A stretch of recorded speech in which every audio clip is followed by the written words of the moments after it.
This is our first colloquia of spring, so thank you all for being here as spring has joined us. So really quickly, before I get into introducing our speaker for today, I just wanted to let you know a little bit about the series. The series was created in 2011. Maybe they've always had some student experiences or student speaking opportunities throughout the life of UME, but the specific series started in 2011 and really just provides an opportunity for graduate students and students to present their research, to get practice in this kind of professional or spaces and field, and which is a really awesome and unique opportunity that is not very equivalent, or the equivalent opportunities are not offered in many other institutions. So we are very blessed to be here and have this space for UME. So this is, like I mentioned, this is our first of spring, and I also would like to just have you know that there are many others coming up. Our next one will be next Tuesday, also Tuesday evening. So check the website or please sign up on the sheet for more information. So great. So I'm gonna get into it. And I really also before wanted to thank a bunch of people also for helping put this event together.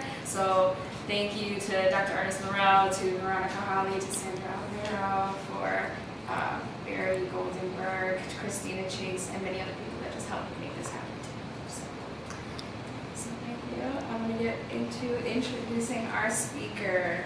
So Cynthia Carvajal is a second-year master's MA student in the Sociology and Education program with a policy focus. She immigrated from Mexico at the age of 5 and was raised in East LA, California. Throughout her 12 years in schooling, she remained in the United States as an undocumented immigrant. Upon receiving her documentation, she attended the University of California, Los Angeles, and earned her bachelor's. During her time at UCLA, she implemented an intervention research program at a high school in her community where she provided undocumented high school students with weekly seminars on applying to college. She is a board member for the Coalition of Latino Scholars and a volunteer for the New York State Youth Leadership Council here in New York. So she also just recently was accepted and chose to go to the University of Arizona for a PhD program. So give it up for this all-star. And it is my pleasure to introduce to you Cynthia. Thank you, everyone. So this presentation is it's really big in that it combines two presentations that I've done before, both based off research that I've either conducted in LA or worked with Professor Gonzalez up at Harvard. And so one presentation is specifically for teachers and how to better support their students and how to advocate for undocumented students, and the other is just covering the research that I did in LA. And so this is a combination of both to kind of show what is the research that is being discussed about right now, the research that was conducted, the findings throughout the research, and then how teachers and educators and advocates can support undocumented students. And so this presentation is called Building and Supporting Undocumented Students' College-Going Aspirations. And one thing that kind of needs to be thought out before addressing the issue of undocumented students is what is the background behind undocumented students being in the United States. And so one kind of like tidbit of information, 11.1 million undocumented immigrants are currently in the United States. 1.4 million are students. And so where these folks originate comes from a series of legislative efforts and globalizing efforts from the United States into Latin America and into other countries.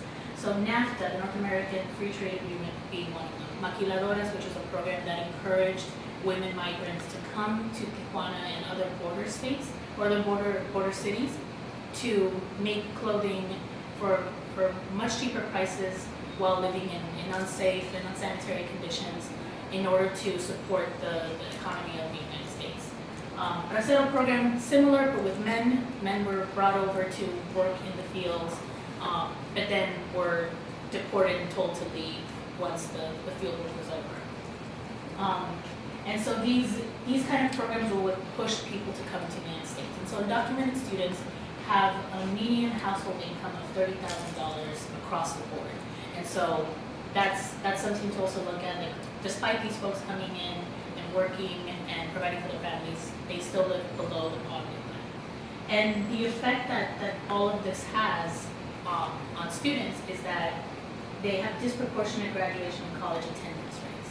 And so throughout all these studies, because there are no specific numbers on undocumented students, foreign-born students will be used as a proxy in this data by the Pew Hispanic Research Center. And so foreign-born students are almost 3 times more likely to drop out compared to the native-born students. And so that's reflected when looking at undocumented students. And then if you disaggregate the data by country of origin, Mexican and Central American students are even more likely to drop out compared to their foreign-born counterparts. And the same goes for the college attendance rate. So of the native-born students, 41.8 enrolled in college compared to 33% of foreign-born students.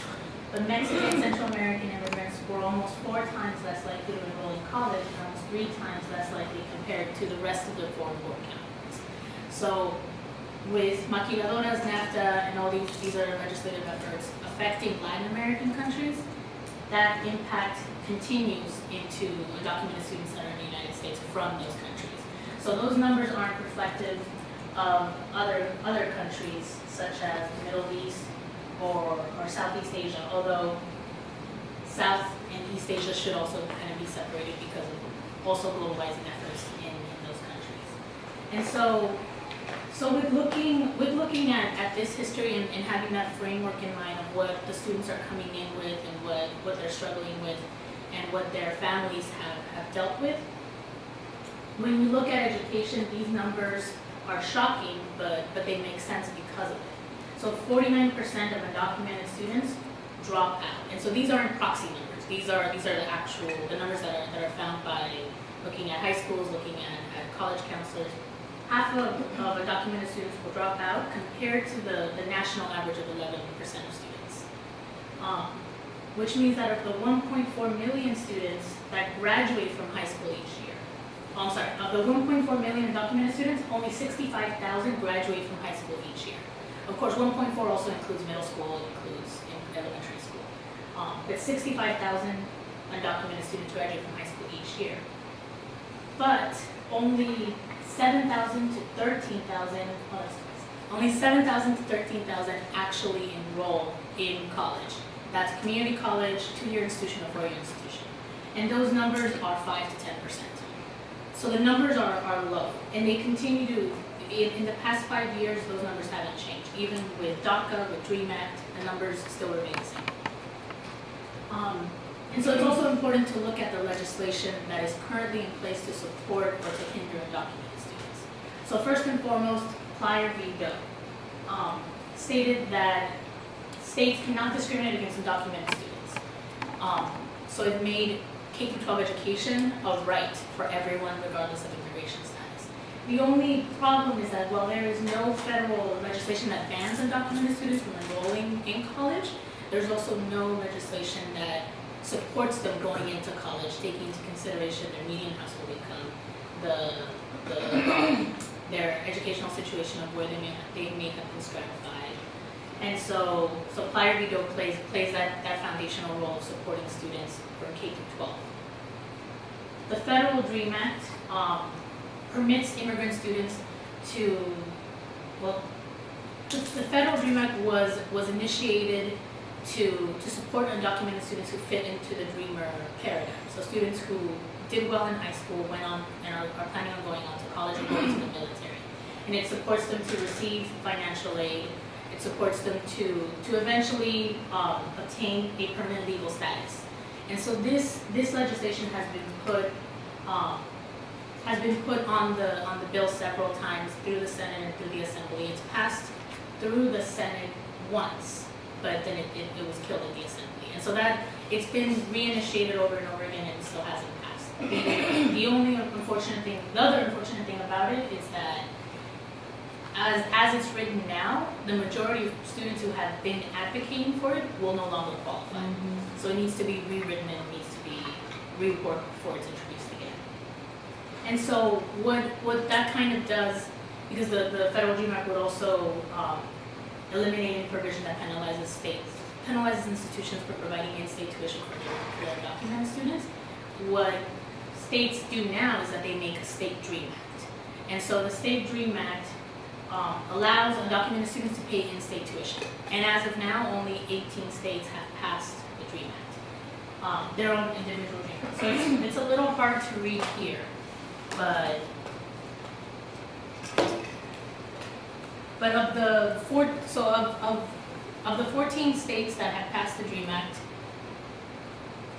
California, Colorado, Connecticut, Florida, Illinois, Kansas, Maryland, Minnesota, Nebraska, New Mexico, New Jersey, New York, kind of, Oregon, Texas, Utah, and Washington have provided provisions through legislation.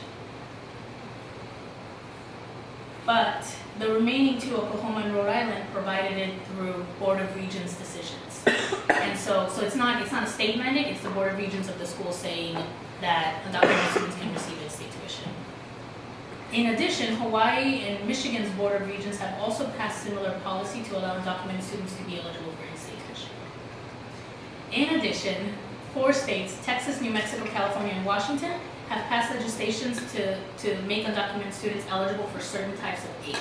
So California and Washington Washington has developed a scholarship specifically for undocumented students to provide them with additional aid.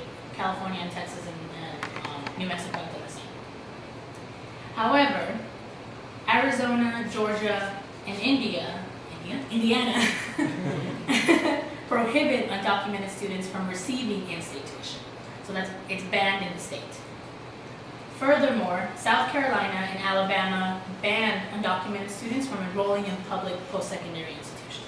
So these 2 states make it illegal for undocumented students to attend college. So and then Georgia also bans their students from the most competitive colleges in the state.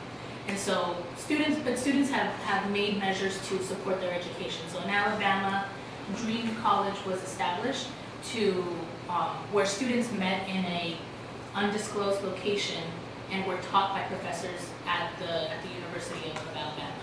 And so this was done like underground. No one knew about it except the students that were being supported. And so these are kind of like the efforts that people are doing to go against this racist legislation.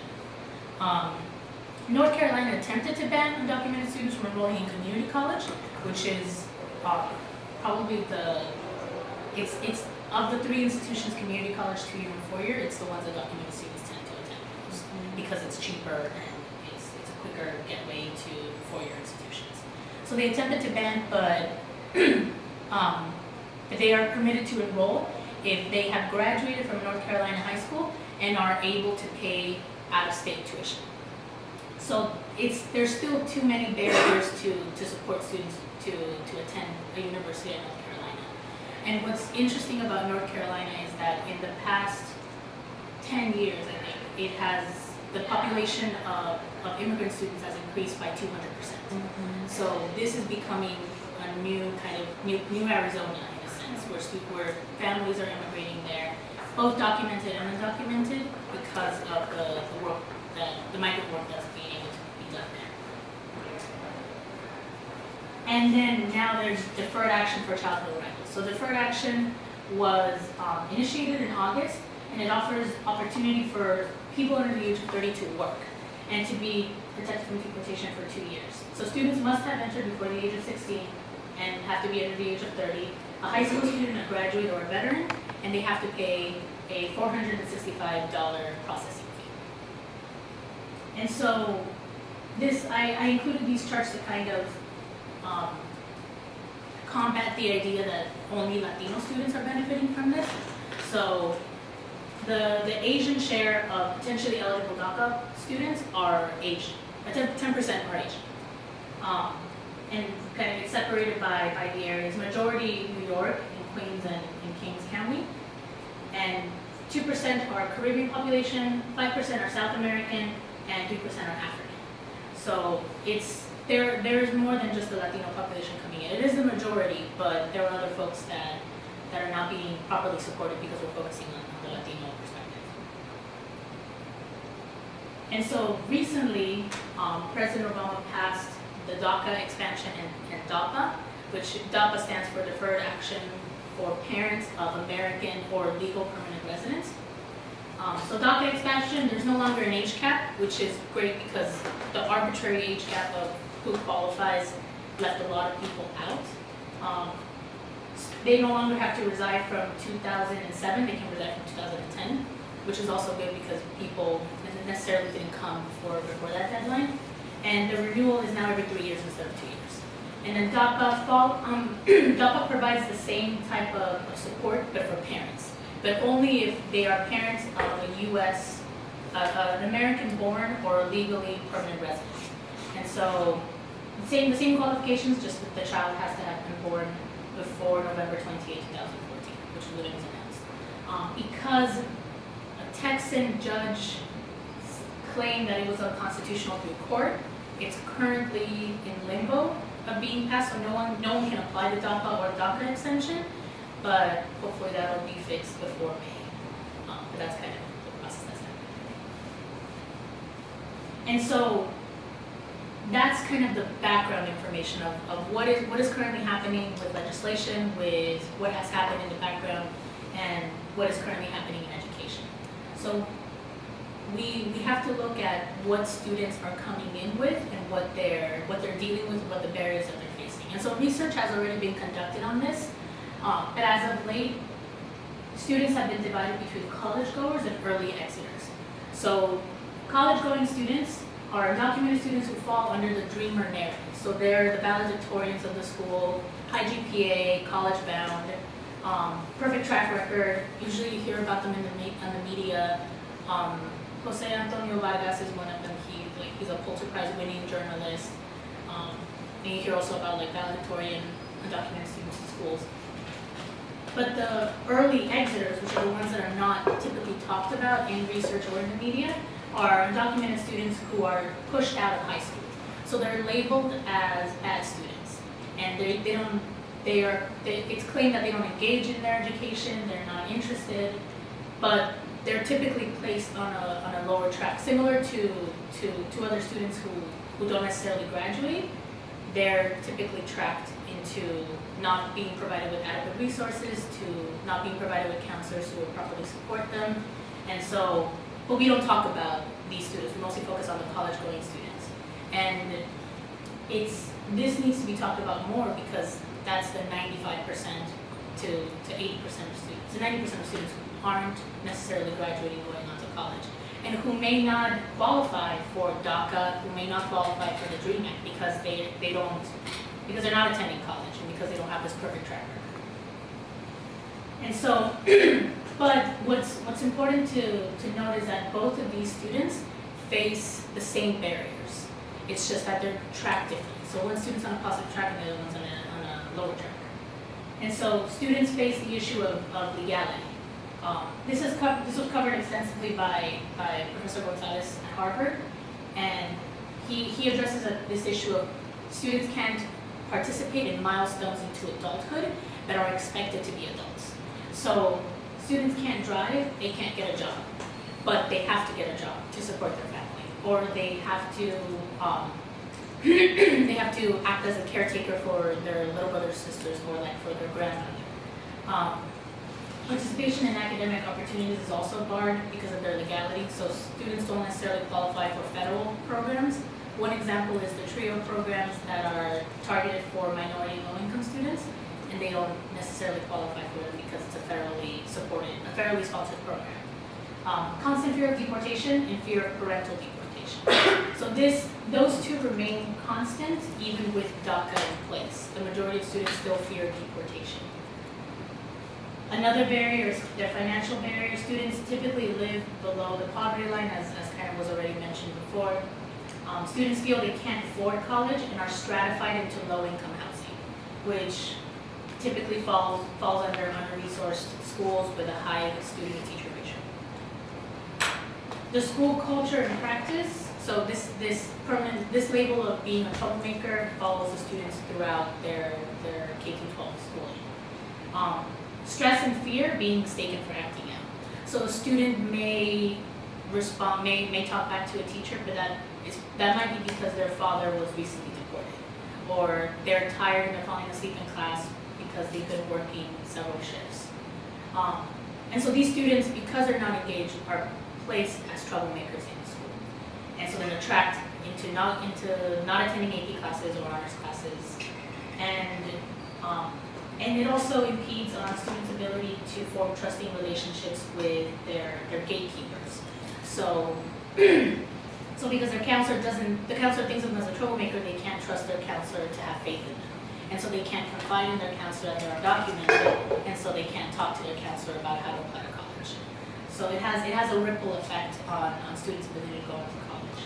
And what students also find is that there's pity but no support for their situation. So teachers will talk about how they're so sad that their student can't go to college, or they've cried every day because their student can't go to college. But the student doesn't do anything. I mean, the teacher doesn't do anything else. He's just kind of pitying them. Parental and school conflicts. So like this, I mean, this has been talked extensively before about how parents work on a different schedule, so they can't necessarily attend parent-teacher conference to show that they're invested in their students' education, which pushes the teacher to think that the parents don't care. The last one is judgment. So a lot of students in the studies expressed that they were scared to talk to their peers about being undocumented because they thought that their peers would think, oh, you're like, you came across the border, or you're not that like hardworking, you must be lazy, or you're not really meant for college, you're undocumented.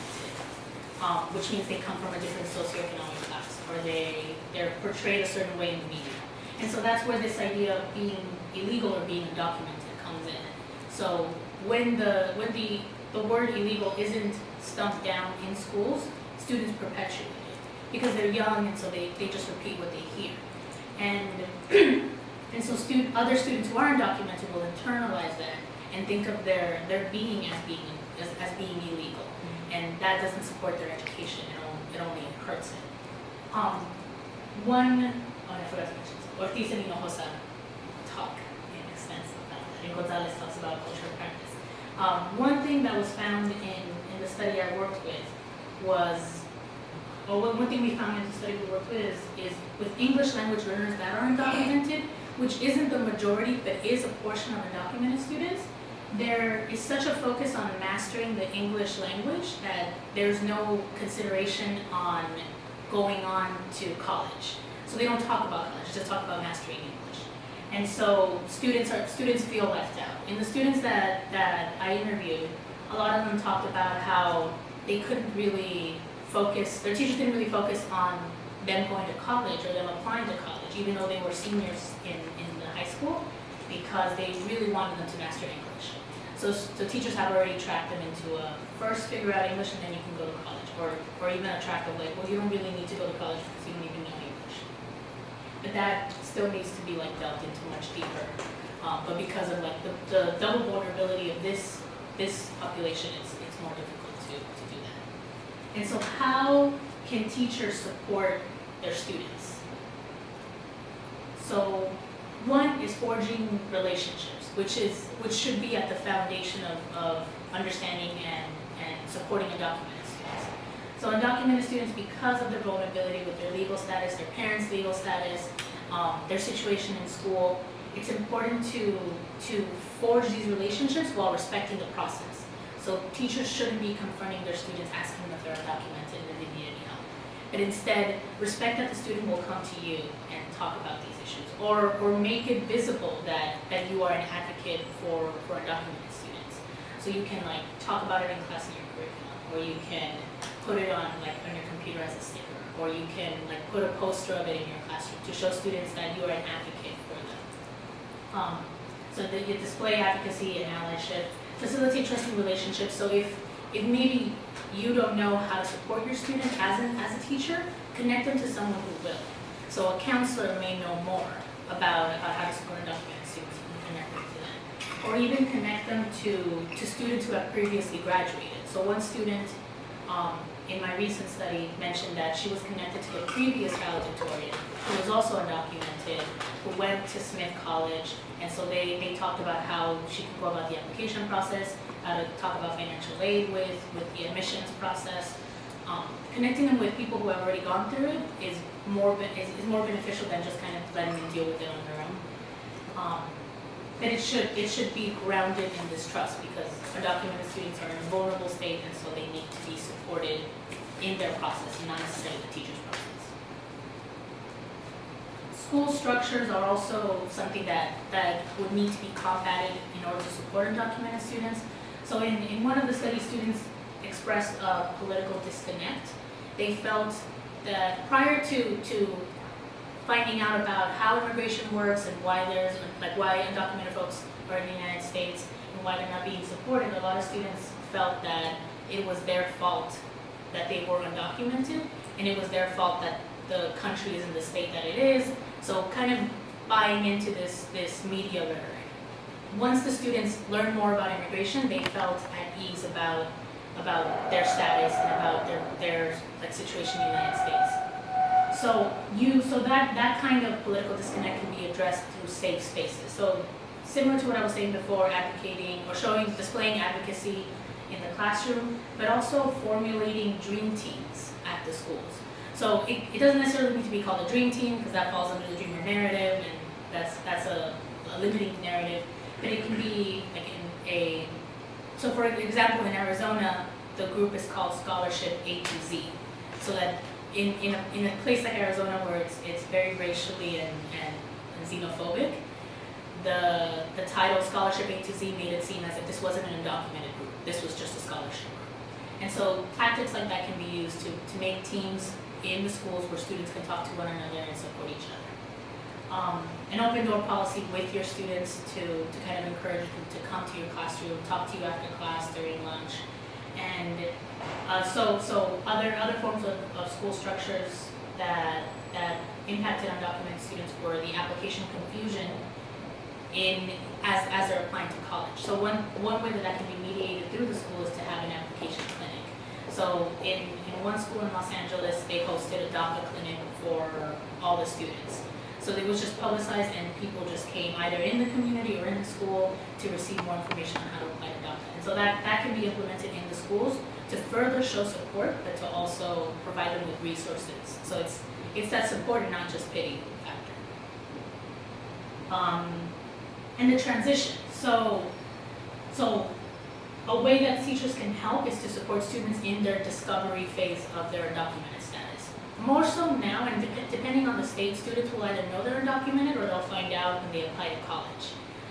Usually, if they find out in their earlier years, so before high school, they tend to fall into the early exiter route than if they find out when they're applying to college, when they're already in the college background. So if students already know about their status, it's more important to intervene there and to support students through them figuring out like what their status is and how to mediate it so they can go on to college. The disruption of meritocracy, so this idea that if students work hard enough, they can get to college. When they find out they're undocumented, or if they already know they're undocumented and they're trying to apply to college, students will feel disrupted in their idea of what school can be. And so a lot of students will think, well, what's the point? Why should I go to college? But further conversating and disrupting this idea of meritocracy will support students in their ability to go on to college. And then addressing and not participating in microaggressions. So the I word is one way of doing that. Another way to say a microaggression to an undocumented student would be, well, you can't really go to college now because there's no DREAM Act, or college is too expensive. So if students are being told that, they already put in their mindset, well, how am I supposed to go to college? I should just quit now. So confronting and not participating in these microaggressions is beneficial. And so just kind of like some examples of how to show advocacy for students, having kind of like stickers on your laptop, supporting the DREAM Act. But another important way is to connect them to resources. So United We Dream is a big resource that advocates for undocumented students. The New York State Youth Leadership Council here in New York advocates for undocumented students. And so you can literally just look that up online. just put undocumented student resources, and it's all there. And then through that, you can show them to the students, you can print it out, you can print out scholarships for them and support them through that. But when it comes to questions about FAFSA and DACA, you should refer to legal professionals, because that becomes too complicated when a student asks, well, what social security number should I put for my parents? You shouldn't just Google that, you should have them talk to a lawyer. Or if they're like, well, my mother was detained at the border, but her fingerprints weren't taken, then they should still talk to a lawyer, because then that might make them ineligible for DACA or for FAFSA if you give them incorrect information. And so, I know that was a lot, but that's the presentation.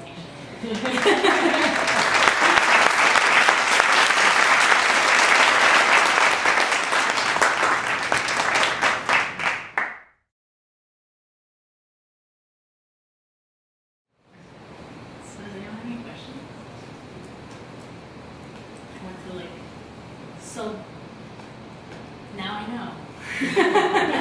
It's way too long because I was trying to fit everything in there, but I guess. I'll say one thing, that this is so important to like this is so helpful and informative, even for someone like myself who feels like I know a little bit, but I don't know as much as I should know. I'm not as informed and not as knowledgeable. So to hear this is truly so beneficial, and just to know all the different aspects of that, right? The history, some of the court cases, and what's happening now, like in the pipeline legislatively, and then what teachers can do.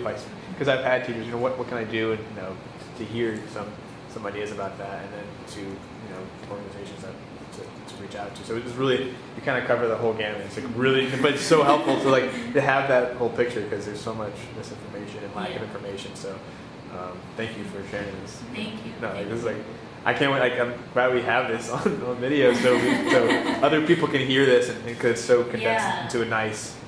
It's awesome. Yeah, and I cut out a lot of information. Yeah, I can imagine.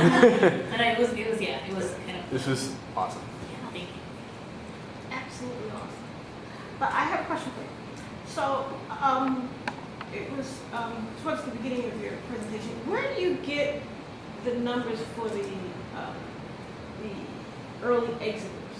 Like, where do you actually get the numbers for the students who are exiting out of school and who are undocumented? Where do those numbers come from? Who's collecting that data? So it's several people are collecting, several institutions are collecting data. So UCLA is one of them, Harvard is another.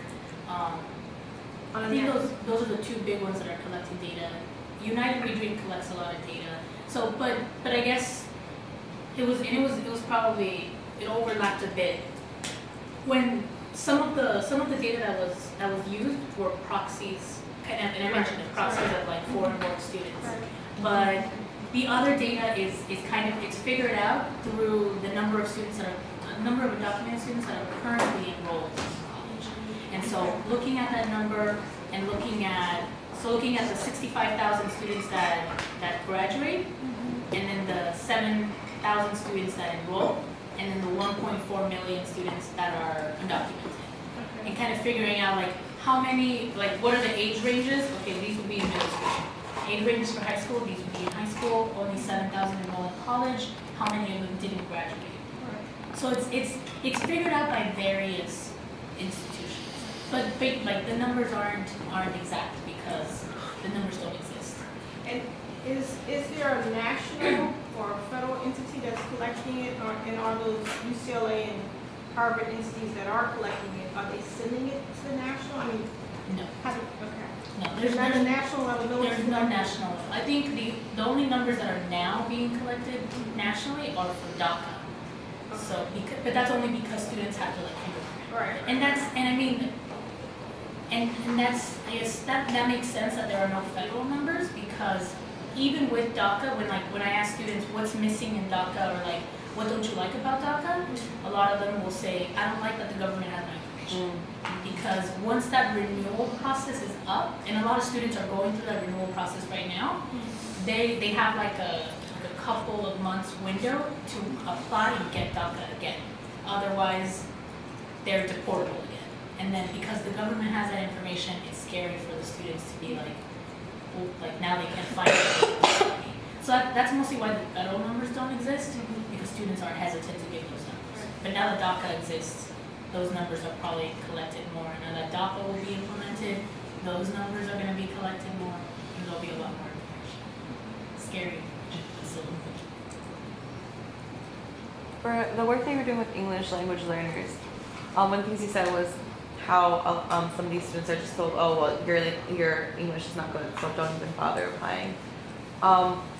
Are there, I know, for example, in New York City, CUNY has the CUNY Language Immersion Program, CLIP. I don't know if you know about that program, but I mean, it's for English language learners. To get into CUNY, if they might not be being proficient, it's affordable, accessible, etc. Oh, but I wanted to know if you knew about that and if that exists in other institutions, because maybe that's another thing that we can impart with other educators, is that there are actually programs out there that cater to these particular populations that you're trying to actually It'd be good to have something like that in other states, because I'm not sure if New York is the only state that has that. But for the students that I interviewed with that are English language learners, they were in California. So in California, bilingual education is banned. And so students will either be English learners or English speaking only. And so I'm trying to think of institutions that they have kind of like this pipeline to get students that are not necessarily proficient. I would have assumed California, but I forgot what the historical. Yeah. So I mean, that's probably something that plays a role with the students, and like from other students from other studies that I spoke to, a lot of them talked about that it's really difficult to get out of this English language learning track. Mm-hmm. Their parents have to help them, their teachers have to tell them to get them out of the track, even if they already feel that they're proficient.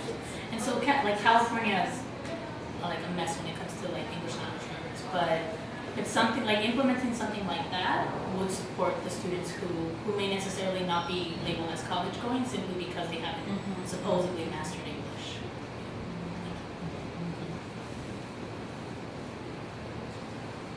I have one more question. You talked a lot about some of what's kind of big studies that have been done. What some of the work being done now, and what are your kind of interests moving forward? Work done now is mostly focusing on DACA. Okay. So what are the effects of DACA? Is it positive? Is it negative? But most because the data is still really new. Like it's only been 2 years since DACA has been implemented, or going on 3. Most of the data is just what are the outcomes of DACA. So one study shows that, like, I don't remember the numbers, but the majority of students, or above majority of students, got a credit card or got a bank account, are now working, are driving, and so all the numbers are positive. Students are matriculating into adulthood the way that they should have before, but they weren't allowed to. Yeah. And I talked about this a little bit, but another thing that shows consistent among students who have DACA is that they still have a fear of deportation.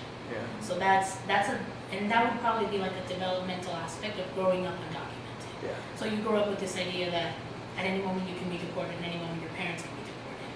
And so that kind of stays with you, even when you have DACA. Or even with DACA, for those that maybe transition into their undocumented status later on, there's still a fear of their parents being deported or their family members being deported.